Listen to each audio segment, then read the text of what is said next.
All right, so another thing that we can add that's an embeddable thing, it's sort of like Google Fonts.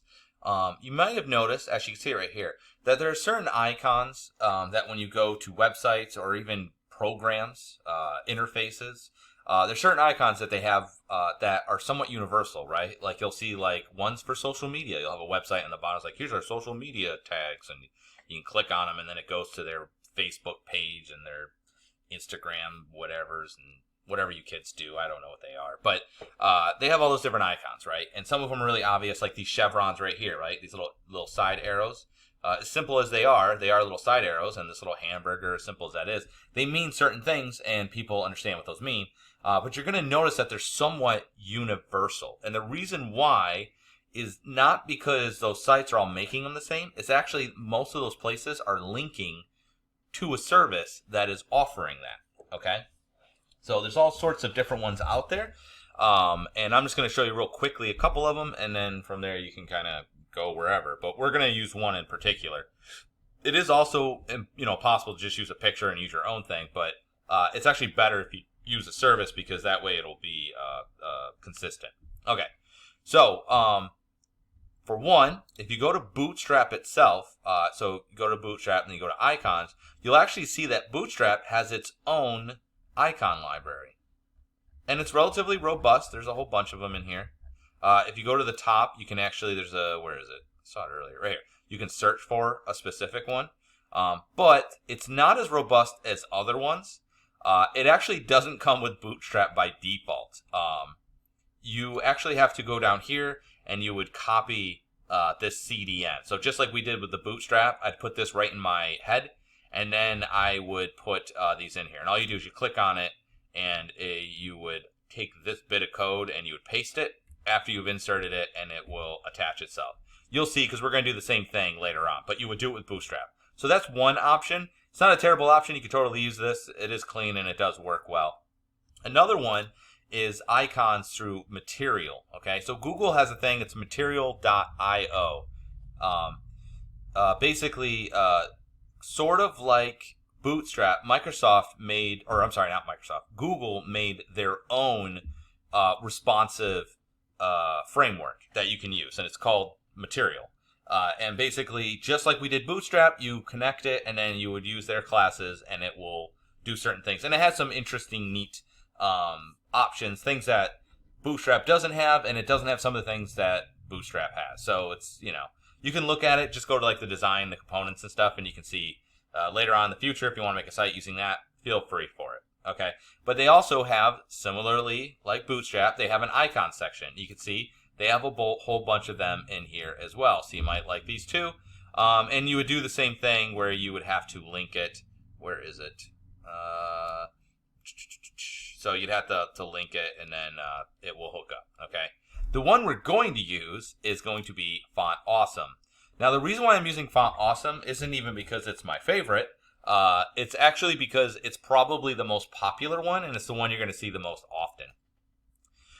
It's the same basic idea as these other ones that I showed you, but it's like I said, it's a little more standard. They actually have way more icons than those other ones do, and you'll see them more often in other places. So, and that's all they do. Where the other ones are like free services, they actually like make money from it. Now you can do it free, but you can also get use Pro, and when you use Pro, you just get more icons. Like they don't have all of them available, so that's why.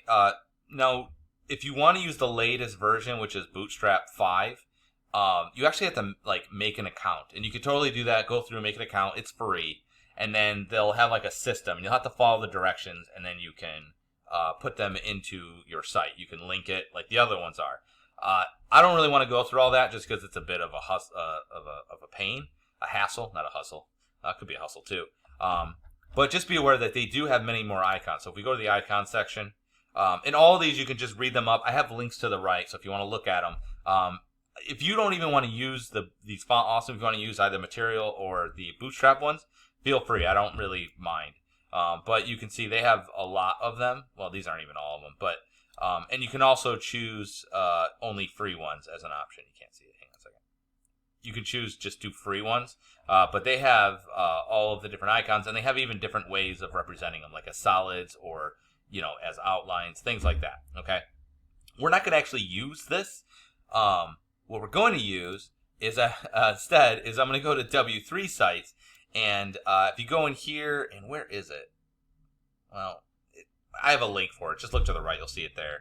But basically, there's a section where they talk about icons and how they're imported, right? So Font Awesome 5, we're not going to be using those, but they do actually have a link for Font Awesome 3, and they also do actually show Bootstrap icons and the Google icons. So these are literally all the same things I just showed you, but you can go directly to their sites over there, or you can look at this. The reason why I'm using this is because it actually offers the old Font Awesome 4 icons, and what's nice with that is that you don't have to create an account and all that. You can just directly link to it. So I don't have to go through the whole process of making an account in order to gain access to their icons. Okay? So, that being said, what you want to do is this. If you look, does it have it? Oh, if we scroll down here, you'll see Font Awesome. Font Awesome 4 is the one I want. Go to Intro. We're just going to copy this anyway, but I think they have a copy button, or it might be a little bit more obvious. But we'll go to Font Awesome Intro. And then here's the link I need. So I'm just going to grab this, Control-C, go to my web page, and just like before, right after the last one I just did, I'm going to go ahead and paste it in there. Now it is linked to my thing. And now whenever I want to use a font, all you have to do is go over here, and they have them organized by different things, I guess. So we will do, let me see. We'll do web application. I actually don't like the way this is laid out. You might have an easier way of finding it. And the one I actually want to grab is home. So I'm just going to look, and let's see. I think they have one for home. But you see all these icons? You probably even recognize some of these because you've seen them before. Where are you, home? Did I go past it? Well, I know it's home anyway. So it's Fa Home is what it is. Okay? But you can find one here, and you can click on Try It. And if you click Try It, it'll pop open a little thing, and you can see what it looks like. But I already know what the code's going to be, so I'll just show you. So I'm going to go over here, and where I want to put it, that's where I would put it. So right now I have navbar. If we look at my site when it's small, see how it says navbar? When you click on that, that actually is meant to go to the index, home. I want this to be, I could either make it my site name, or I'm just going to, for now at least, put that, I want that icon, the home icon, okay?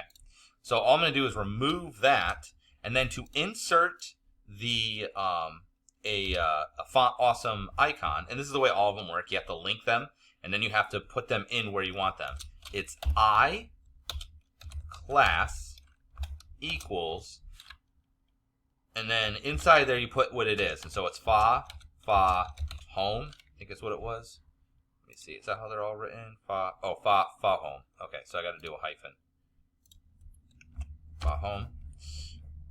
Okay, then boom, and close it like this.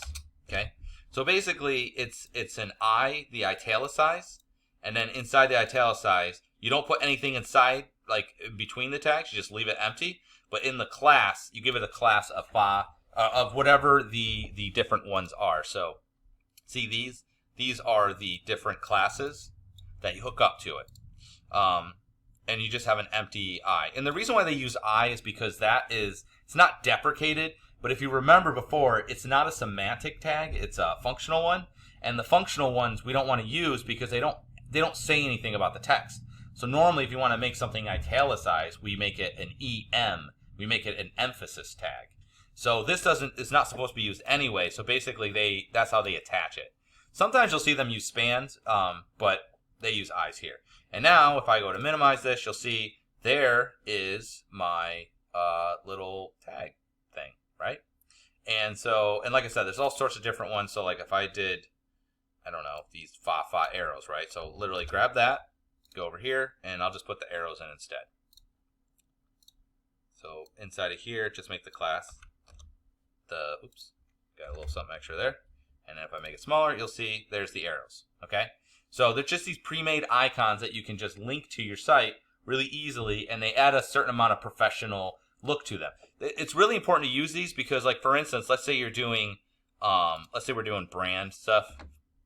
let's say you want to do like, I'm certified through Amazon. If you make some clunky, stupid logo for Amazon, it's not going to look like you actually want Amazon, right? Or if we're going to use PayPal or something, if we use the official logo, people are much more likely to trust it. And that's kind of what we're after, all right? You can also, if you look at the intro here, they'll give you some other options. You'll notice like in my code below that I actually put this 2x thing in there. So if you look right here, so you can do fa 2x. If I add that in there, these extra ones changes the scale of it. There's different options. Okay, and that's how you insert the font awesome. And there's other ones, like I said as well. They all work the same way though. Is basically you link it and then you put in whatever the tag is with a class that links that is for the icon itself.